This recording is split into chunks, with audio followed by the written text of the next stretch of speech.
Assalamualaikum warahmatullahi wabarakatuh. Hai guys, kali ini kami akan membahas mengenai uji regresi Poisson. Ada yang udah tahu apa itu uji regresi Poisson? Nah, kalau belum tahu simak video selanjutnya ya. Nah, kali ini kelompok 2 yang beranggotakan Karoma Dara Juanita, Reza Aini Zahro, Fatimah Fakarina Widya Irtiani, dan Labibah Farah Anindya akan membahas tuntas mengenai regresi Poisson. Pertama-tama, sebelum kita memasuki materi regresi Poisson, terlebih dahulu kita harus mengetahui mengenai distribusi Poisson.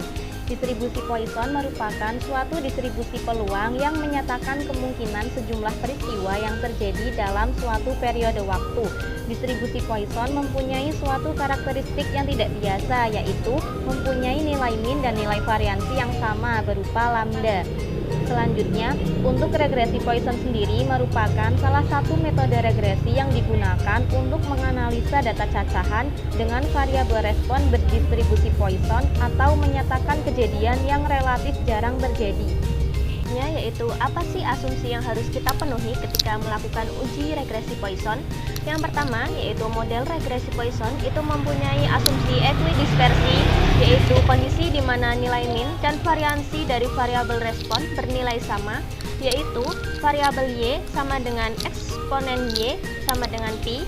Kemudian asumsi yang kedua yaitu data yang digunakan adalah data diskrit atau count data. Selanjutnya yaitu tujuan. Regresi Poisson adalah salah satu regresi yang digunakan untuk memodelkan antara variabel dependen Y dan variabel independen X dengan mengasumsikan variabel dependen berdistribusi Poisson. Teman-teman, selanjutnya mengenai rumus matematis. Dalam analisis regresi, hubungan antara variabel respon dengan variabel-variabel prediktornya dinyatakan dalam satu model yang disebut sebagai model regresi. Model tersebut menghubungkan variabel prediktor dan respon melalui parameter yang dinamakan sebagai parameter regresi dan dinotasikan dalam beta.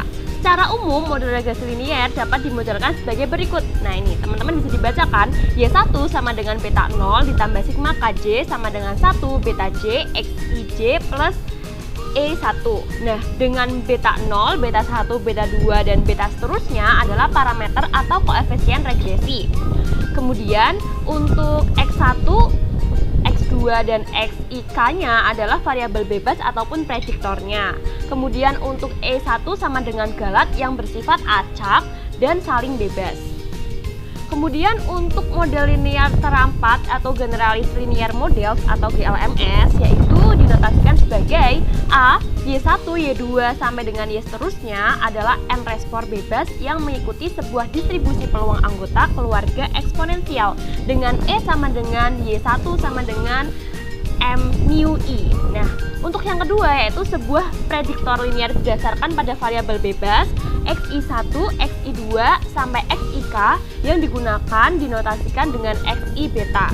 Untuk yang ketiga yaitu fungsi pemetaannya yang menghubungkan prediktor linear dengan mean respon yaitu XI beta sama dengan G dalam kurung mu I.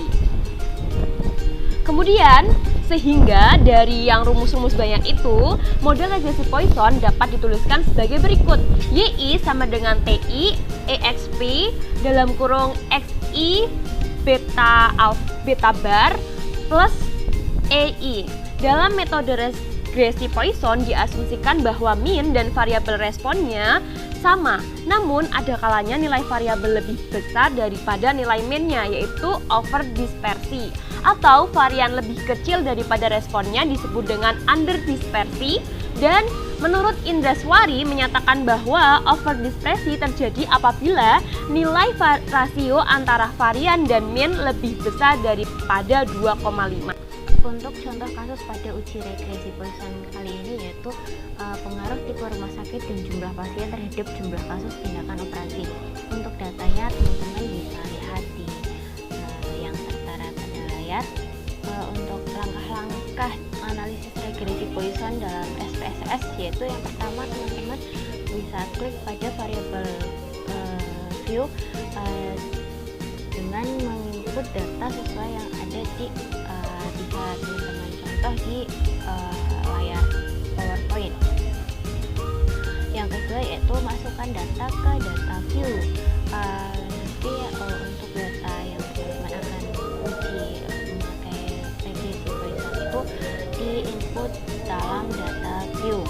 Untuk selanjutnya yaitu sebelum masuk ke langkah-langkah uji regresi Poisson, teman-teman harus mengecek normalitas data.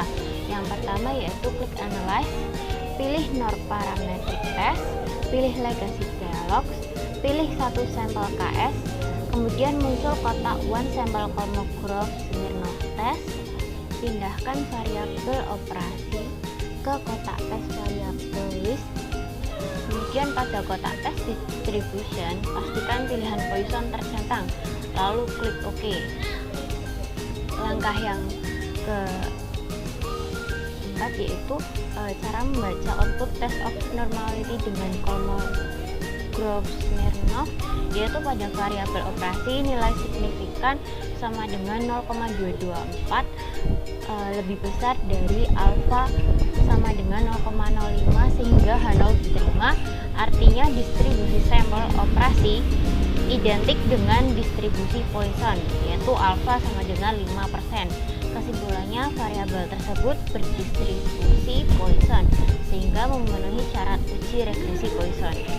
Langkah untuk masuk ke uji regresi Poisson yaitu yang pertama, klik analyze lagi, pilih generalize linear model, kemudian pilih generalize linear model lagi, kemudian muncul kotak generalize linear model. Pada kolom type of model, pastikan pilihan Poisson log linear tercentang.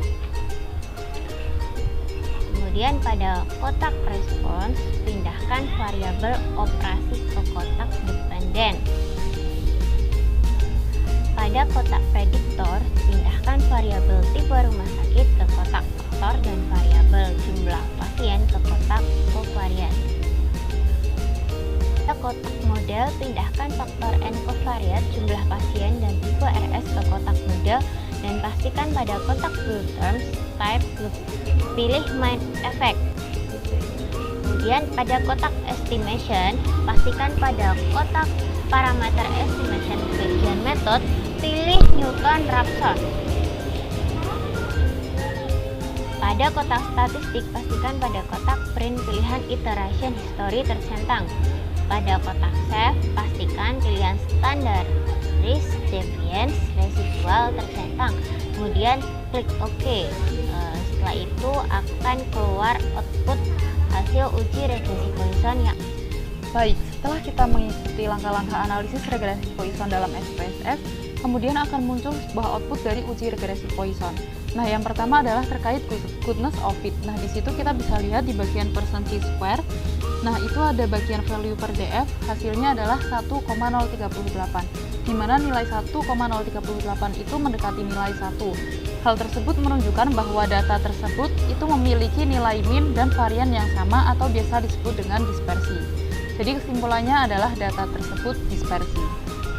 Nah, untuk yang selanjutnya adalah di bagian omnibus test. Di situ untuk nilai sig atau nilai signifikan adalah 0,000, di mana nilai tersebut kurang dari nilai alfa yaitu 0,05 sehingga H0 ditolak. Kesimpulannya adalah data tersebut fit atau sempurna. Nah, untuk yang selanjutnya adalah untuk memperkirakan model dari regresi Poisson itu sendiri. Itu bisa kita lihat di bagian parameter estimate, di bagian beta itu ada intercept, nilainya adalah 1,351, jumlah pasien 0,000, dan tipe rumah sakit 1,045. Sehingga kita bisa memperkirakan model regresi Poisson yaitu dengan rumus Y topi sama dengan eksponen pangkat beta 0 ditambah beta 1 kali X1 plus beta 2 kali X2. Di situ kita bisa langsung masukkan nilai dari beta ke rumus. Maka hasil dari perkiraan model regresi Poisson ini adalah Y topi sama dengan eksponen pangkat 2,396.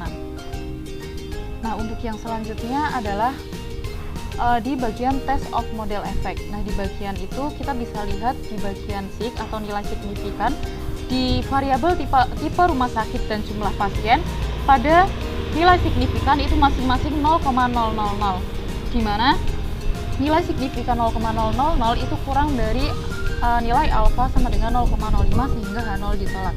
Artinya dari kedua variabel tersebut, yaitu variabel tipe rumah sakit dan jumlah pasien, itu berpengaruh terhadap jumlah pasien operasi. So guys, gimana? Udah pada paham kan cara menggunakan uji regresi Poisson, menarik kesimpulannya, dan menggunakan SPSS-nya? Pastinya udah bisa ya. Oh ya teman-teman, mungkin hanya itu yang dapat kelompok 2 sampaikan. Apabila ada kesalahan ataupun kekurangan, bisa ditambahkan teman-teman di kolom komentar ya, karena kita bisa belajar bareng. Bye, sampai jumpa di video selanjutnya. Jangan lupa kalau suka bisa di like, kalau nggak suka bisa di dislike. Thank you. Wassalamualaikum warahmatullahi wabarakatuh.